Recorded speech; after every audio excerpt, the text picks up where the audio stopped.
অর্জনকে সার্থক করতে হবে, ঢাকায় ফিরে নোবেলজয়ী ডক্টর ইউনূস, সবাইকে আস্থা রাখার আহ্বান। অন্তর্বর্তী সরকারের শপথ রাত 8:30টায়, প্রস্তুত বঙ্গভবন।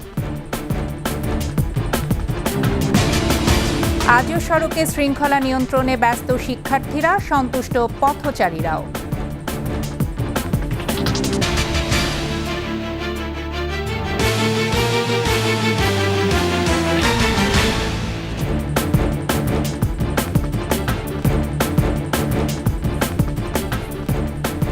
শুনছিলেন ফার্স্ট সিকিউরিটি ইসলামী ব্যাংক পিএলসি সংবাদ শিরোনাম। 21শে দেশের সংবাদে প্রত্যেককে আমন্ত্রণ জানাচ্ছি আমি ফারজানা আখি। দর্শক, 21শে টেলিভিশনের সংবাদ একই সাথে সরাসরি দেখতে পাবেন আমাদের ফেসবুক পেজ www.facebook.com/2124 অনলাইনে। অন্তর্বর্তীকালীন সরকারের দায়িত্ব নিতে দেশে ফিরলেন শান্তিতে নোবেলজয়ী অর্থনীতিবিদ ডক্টর মোহাম্মদ ইউনূস। বৃহস্পতিবার বেলা 2:10 ফ্রান্সের প্যারিস থেকে ঢাকার শাহজালাল আন্তর্জাতিক বিমানবন্দরে অবতরণ করে তাঁকে বহনকারী উড়োজাহাজ। স্বাগত জানান 3 বাহিনী প্রধান ও ছাত্র আন্দোলনের সমন্বয়করা। পরে সাংবাদিকদের সাথে কথা বলেন ডক্টর ইউনূস। এ সময় তারুণ্যের অর্জনকে সার্থক করার আহ্বান জানান নোবেলজয়ী অর্থনীতিবিদ। বন্দুকের সামনে দাঁড়িয়ে আছে এবং তারপরে থেকে কোনো যুবক, কোনো যুবতী আর হার মানে নাই, সামনে গিয়ে গেছে এবং বলছি যত গুলি মারো, মারতে পারো, আমরা আছি। তো যার কারণে এটা সারা বাংলাদেশ জুড়ে এই আন্দোলন ছড়িয়ে গেছে এবং যার কারণে বাংলাদেশ এই দ্বিতীয়বার স্বাধীনতা অর্জন করলো। এই স্বাধীনতাটা আমাদেরকে রক্ষা করতেই হবে, শুধু রক্ষা করা নয়, এই স্বাধীনতার সুফল প্রতিটি মানুষের ঘরে পৌঁছাতে হবে, তা না হলে এই স্বাধীনতার কোনো দাম নেই। এই স্বাধীনতাটাকে পৌঁছানো হলে আমাদের শপথ, আমাদের প্রতিজ্ঞা যে আমাদেরকে এটা করতে হবে, ঘরে ঘরে পৌঁছাতে হবে। মানুষ যেন জানে যে বাংলাদেশ স্বাধীন হওয়ার অর্থ হলো তার নিজের পরিবর্তন, ব্যক্তির পরিবর্তন, সুযোগের পরিবর্তন, তার ছেলে মেয়ের ভবিষ্যতের পরিবর্তন। এটা যেন প্রত্যেকে বুঝে নেয় এবং আজকের তরুণ সমাজকে বোঝানো যে এই দেশ এটা তোমাদের হাতে, তোমরা এটাকে তোমাদের মনের মতো করে গড়ে তুলবে। তোমরা যেভাবে স্বাধীন করতে পেরেছো, তোমরা এটাকে তোমাদের মনের মতো করে গড়তেও পারবে এবং তোমাদের দেখে সারা দুনিয়া শিখবে কিভাবে একটা দেশ, একটা তরুণ সমাজ গ্রহণ করতে পারে এবং তাকে পাল্টে ফেলতে পারে।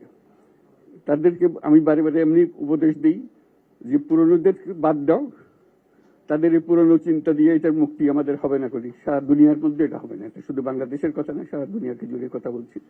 তোমাদের মধ্যে যে শক্তি আছে, যে ক্রিয়েটিভিটি আছে, সৃজনশীলতা আছে, সেই সৃজনশীলতাকেও কাজে লাগাতে হবে। এটা শুধু বই খাতাতে লেখার জিনিস না, এটাকে প্রকাশ করার জিনিস, স্থাপন করার জিনিস, সেটা করা। এটা আমরা এই আজকে আমাদের পুরো কাজটা হলো, দায়িত্বটা হলো তারা যেটা অর্জন করে নিয়ে এসছে, এখন তাদেরকে দিয়ে এটাকে করিয়ে দেওয়া, আমাদের সমস্ত কাঠামোগুলো পরিষ্কার করে দেওয়া। সরকার বলে একটা জিনিস আছে, কিন্তু মানুষের কোনো আস্থা নেই। মানুষ মনে করে সরকার একটা দমন পীড়নের একটা যন্ত্র, যেখানে পায়, যেখানে সুযোগ পায় তার একটা কষ্ট দেওয়া, তার থেকে নিমিড়ে দেওয়া, যে সকল স্তরে। এটা হলো তার থেকে কেমন ভাবে সামাল দিতে হবে তাকে, একটা ভয়ের একটা জিনিস, তাকে সামাল দিয়ে চলা, এটা হলো সরকার। এটা সরকার হতে পারে না। সরকারকে দেখে মানুষের বুক ফুলে উঠবে যে আমাকে। অন্তর্বর্তীকালীন সরকারের শপথকে কেন্দ্র করে প্রস্তুত বঙ্গভবন। এ উপলক্ষে বঙ্গভবন এলাকায় নেওয়া হয়েছে কয়েক স্তরের নিরাপত্তা ব্যবস্থা। মিলনায়তন আর দরবার হলও প্রস্তুত শপথ অনুষ্ঠানে আগত অতিথিদের জন্য। আদিত্য মামুনের রিপোর্ট। অন্তর্বর্তীকালীন সরকারের প্রধান হিসাবে বৈষম্য বিরোধী ছাত্র আন্দোলন নেতাদের প্রস্তাবিত নাম নোবেলজয়ী ডক্টর মোহাম্মদ ইউনূস। তারই শপথকে কেন্দ্র করে রাষ্ট্রপতির বাসভবনে এই প্রস্তুতি। অন্তর্বর্তীকালীন সরকারের প্রধানের দায়িত্ব নিতে ফ্রান্স থেকে সরাসরি বঙ্গভবনে উঠেছেন ডক্টর ইউনূস। সেনাবাহিনীর নিরাপত্তাও তাই নজিরবিহীন।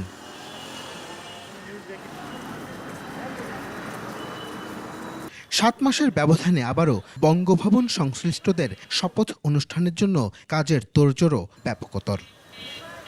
অন্তর্বর্তীকালীন তত্ত্বাবধায়ক সরকারের প্রধান হিসেবে আজ রাত 8টায় এই বঙ্গভবনেই শপথ নেবেন নোবেল বিজয়ী অধ্যাপক ডক্টর মোহাম্মদ ইউনূস। তার শপথকে কেন্দ্র করে নিরাপত্তা সহ সার্বিক বিষয়গুলি তদারকি করছেন বঙ্গভবন সংশ্লিষ্ট কর্মকর্তারা। নতুন রূপে সাজসজ্জায় আলোকসজ্জায় ফিরে এসেছে বঙ্গভবন। বঙ্গভবনের সামনে থেকে আদিত্য মামুন, 21 টেলিভিশন, ঢাকা। সুপ্রিম কোর্টের জ্যেষ্ঠ আইনজীবী মোহাম্মদ আসাদুজ্জামানকে অ্যাটর্নি জেনারেল হিসেবে নিয়োগ দিয়েছেন রাষ্ট্রপতি। বৃহস্পতিবার রাষ্ট্রপতির আদেশক্রমে তাকে অ্যাটর্নি জেনারেল হিসেবে নিয়োগ দিয়ে প্রজ্ঞাপন জারি করা হয়েছে। এতে বলা হয়েছে, গণপ্রজাতন্ত্রী বাংলাদেশের সংবিধানের 64-র 1 অনুচ্ছেদে প্রদত্ত ক্ষমতা বলে রাষ্ট্রপতি বাংলাদেশ সুপ্রিম কোর্টের সিনিয়র আইনজীবী মোহাম্মদ আসাদুজ্জামানকে বাংলাদেশের অ্যাটর্নি জেনারেল পদে নিয়োগ প্রদান করেন। এই আদেশ অবিলম্বে কার্যকর হচ্ছে।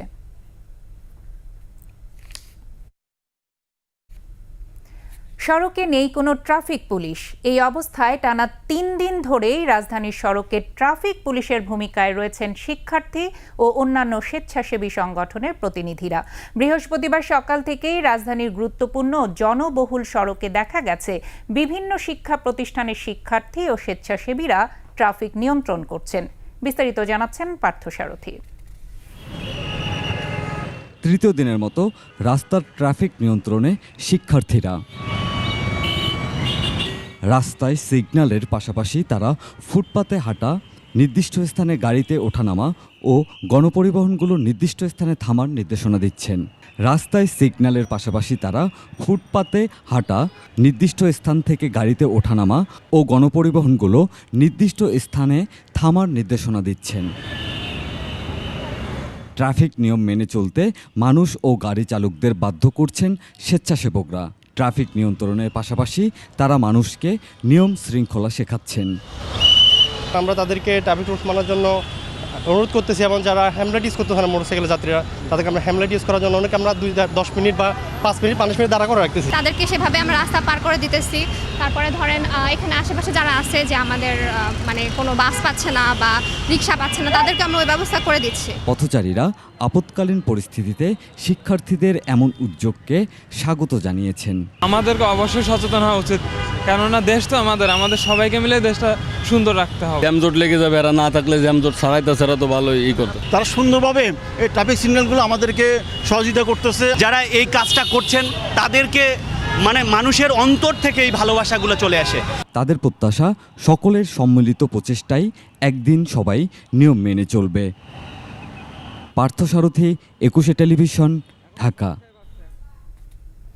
এদিকে দেশজুড়ে সড়কে শৃঙ্খলা রক্ষা আর পরিচ্ছন্নতার কাজ করছে শিক্ষার্থী সহ বিভিন্ন স্বেচ্ছাসেবী সংগঠন। সেই সাথে পাহারা দিচ্ছেন মন্দির, প্যাগোডা সহ বিভিন্ন স্থাপনা। প্রতিনিধিদের তথ্যচিত্রের ডেস্ক রিপোর্ট। আন্দোলনের পর স্বেচ্ছায় পরিচ্ছন্নতা আর সড়কে শৃঙ্খলার দায়িত্ব হাতে তুলে নিয়েছেন শিক্ষার্থীরা। নেত্রকোনা জেলা শহরের শহীদ মিনার মোড়, প্রতিদিন এখানকার যানজট সামলাতে হিমশিম খেত ট্রাফিক পুলিশের সদস্যরা, অথচ সেই চাপ খুব ভালোভাবেই সামাল দিচ্ছে শিক্ষার্থীরা। শিক্ষার্থীরা বলছেন, রাষ্ট্রের যে কোনো কাজে সর্বোচ্চটুকু দিয়ে কাজ করতে চান তারা। আমরা পরিবর্তনের কাণ্ডারি আমরা হাতে নিয়েছি, আমরা পরিবর্তন করব। এই দেশ আমাদের, এই দেশ সুন্দর করার দায়িত্ব আমাদের। আমরা শিক্ষার্থীরা সবসময় পাশে ছিলাম, এখন থাকবো। আমার দেশ গঠনে আমি কাজ করতে পারতেছি, এটা আমার জন্য সত্যিই খুবই গর্বের বিষয়। সকাল থেকেই পালাক্রমে মেহেরপুর সরকারি কলেজ, সরকারি মহিলা কলেজ, সরকারি উচ্চ বিদ্যালয়ের বিএনসিসির শিক্ষার্থীরা খাকি পোশাকে কাজ করছেন যানজট নিরসনে।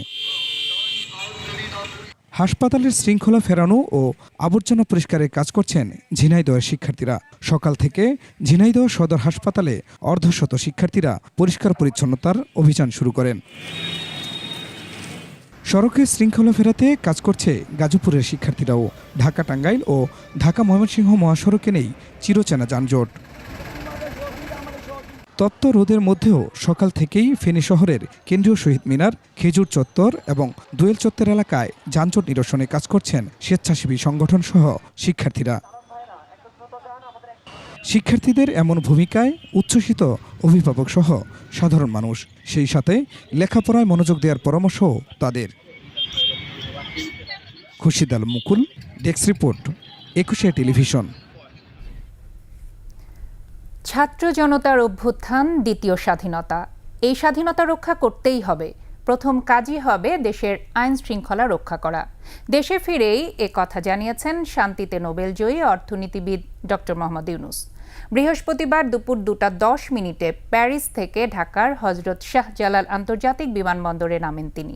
সে সময় তাঁকে স্বাগত জানান তিন বাহিনীর প্রধান, বৈষম্য বিরোধী ছাত্র আন্দোলনের সমন্বয়ক সহ সুশীল সমাজের প্রতিনিধিরা। মফিউর রহমানের রিপোর্ট। অন্তর্বর্তী সরকারের দায়িত্ব নিতে দুপুরে দেশে ফেরেন শান্তিতে নোবেল বিজয়ী অর্থনীতিবিদ ডক্টর মোহাম্মদ ইউনূস। দুপুরে তাকে বহনকারী বিমান হজরত শাহজালাল বিমানবন্দরে নামলে তাকে স্বাগত জানান সেনাবাহিনী প্রধান ওয়াকারুজ্জামান সহ বিমান ও নৌবাহিনীর প্রধানরা। আরও উপস্থিত ছিলেন বৈষম্য বিরোধী ছাত্র আন্দোলনের সমন্বয়ক সহ সুশীল সমাজের প্রতিনিধিরা। পরে তিনি কথা বলেন বিমানবন্দরে অপেক্ষমান গণমাধ্যমের প্রতিনিধিদের সঙ্গে। প্রথমেই কথা বলেন আইনশৃঙ্খলা পরিস্থিতি নিয়ে, একই সাথে কারো উপর যেন কোনো হামলা না হয় সে আহ্বানও জানান তিনি। মানুষকে আক্রমণ করছে, ঘরবাড়ি জ্বালিয়ে দিচ্ছে, সম্পদ জ্বালিয়ে নষ্ট করছে, চুরি করছে, দিয়ে যাচ্ছে, অফিস আদালতে আক্রমণ করছে, সংখ্যালঘুদের উপর আক্রমণ করছে, হিন্দু, বৌদ্ধ, খ্রিস্টান, আহমদিয়া সবার উপর আক্রমণ করছে। এগুলো হলো ষড়যন্ত্রের অংশ। এগুলো আমাদের বিষয় না। আমাদের কাজ হলো এটাকে রক্ষা করা, সবাইকে রক্ষা করা, এটাকে প্রতিটি মানুষ আমাদের ভাই, আমাদের বোন, তাদেরকে রক্ষা করা এবং আমাদের একটা শৃঙ্খলা ফিরিয়ে আসা। তিনি ছাত্র জনতার অভ্যুত্থানকে দ্বিতীয় স্বাধীনতা হিসেবে উল্লেখ করে তিনি বলেন এ স্বাধীনতা রক্ষা করতেই হবে। একই সাথে তার উপর আস্থা রাখারও আহ্বান জানান ডক্টর ইউনূস। এই স্বাধীনতাটা আমাদেরকে রক্ষা করতেই হবে, শুধু রক্ষা করা নয়, এই স্বাধীনতার সুফল প্রতিটি মানুষের ঘরে পৌঁছাতে হবে, তা না হলে এই স্বাধীনতার কোনো দাম নেই। তরুণ সমাজের প্রতি কৃতজ্ঞতা জানিয়ে তিনি বলেন যে বিপ্লবের মাধ্যমে নতুন বিজয় দিবস সৃষ্টি করল সেটাকে সামনে রেখে এগিয়ে যেতে হবে। আমাদের ছাত্ররা আমাদেরকে পথ দেখায়, সেই পথে আমরা এগিয়ে যেতে পারি। এটা একটা খুব সুন্দর দেশ হতে পারে, বাংলাদেশ একটা খুব সুন্দর দেশের সম্ভাবনাময় দেশ। এই সময় ডক্টর ইউনূস স্মরণ করেন আবু সাইদকে।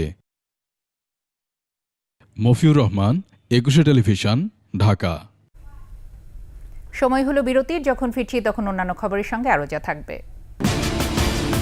3 দিন বন্ধ থাকার পর সচল বেনাপোল বন্দর, ভারত বাংলাদেশ আমদানি রপ্তানি ফের শুরু।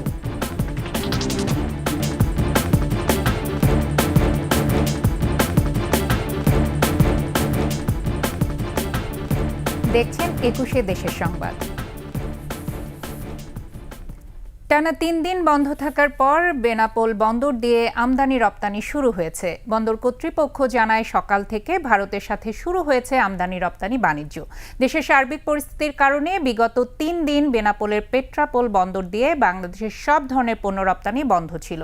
পেট্রাপোল কাস্টমস বন্দর ও C&F এজেন্ট বুধবার যৌথ আলোচনায় বাংলাদেশে তাদের পণ্যবাহী ট্রাক বেনাপোল বন্দরে পাঠানোর সিদ্ধান্ত নেয়। প্রতিদিন এই বন্দর দিয়ে ভারত থেকে প্রায় 400 থেকে 450 ট্রাক মালামাল আমদানি হয় এবং বাংলাদেশ থেকে 200 থেকে 250 ট্রাক বিভিন্ন ধরনের পণ্য রপ্তানি হয়ে থাকে।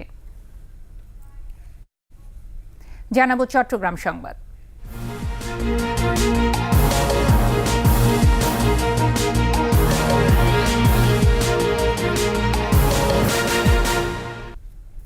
চট্টগ্রাম বন্দর কর্তৃপক্ষের নতুন চেয়ারম্যান হিসেবে নিযুক্ত হয়েছেন বাংলাদেশ নৌবাহিনীর রিয়ার অ্যাডমিরাল SM মুনিরুজ্জামান।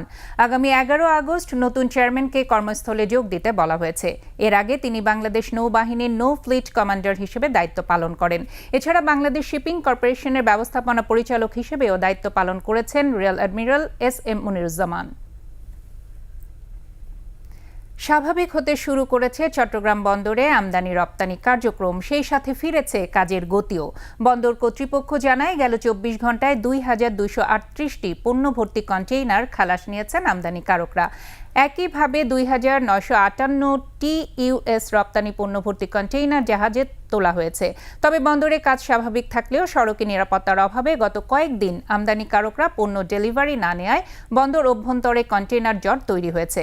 এখনও বন্দরের ইয়ার্ডে 42,638 TUS কন্টেইনার খালাসের অপেক্ষায় রয়েছে।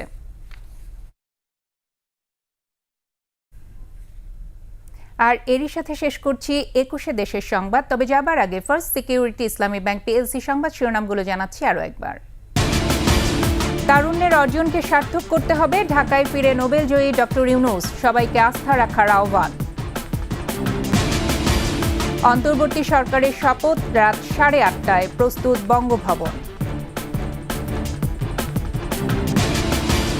এবং আজও সড়কে শৃঙ্খলা নিয়ন্ত্রণে ব্যস্ত শিক্ষার্থীরা, সন্তুষ্ট পথচারীরাও।